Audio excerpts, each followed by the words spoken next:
Good morning and welcome to day 13 of Journey to Bethlehem.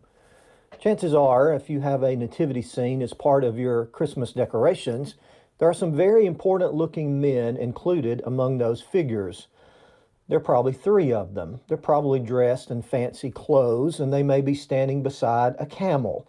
We call these the three wise men or the Magi, and they appear in almost every nativity scene that you find, and that's okay.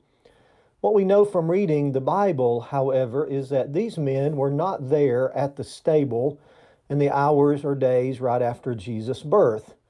Most of us realize that, even as we are placing them in that nativity scene, just behind the shepherds and within sight of baby Jesus. But even though they weren't there that night, those men were a very important part of the Christmas event, and there are some important things to be learned from those wise men. For one thing, they knew to follow God's instructions. These were not Jewish men. We don't know their religious status, whether they worshiped the one true God or not. But obviously, God led them to Jesus by way of a star that appeared to them.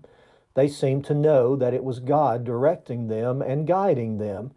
And even though they didn't understand everything, by faith, they followed God's instructions. And that's a good lesson for us. For another thing, they made it a priority to find Jesus. This was no easy thing they did, to leave their own country and make this journey to find this newborn king. They left behind family and friends and the comfort of home. It could have taken them months or even a couple of years to get to Jerusalem, where they thought Jesus might be. But all of those obstacles didn't stop them because they made it a priority to get to Jesus. I wonder how many of us today make Jesus a priority in our life.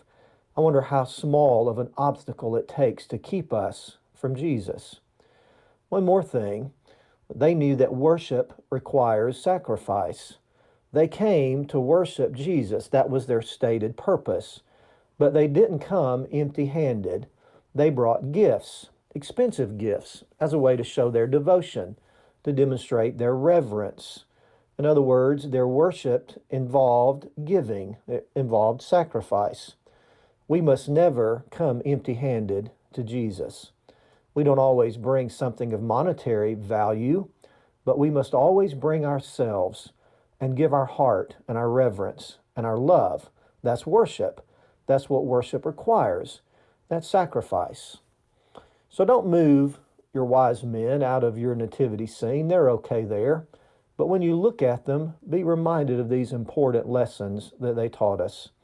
Thank you for joining us today and for all of this journey to Bethlehem.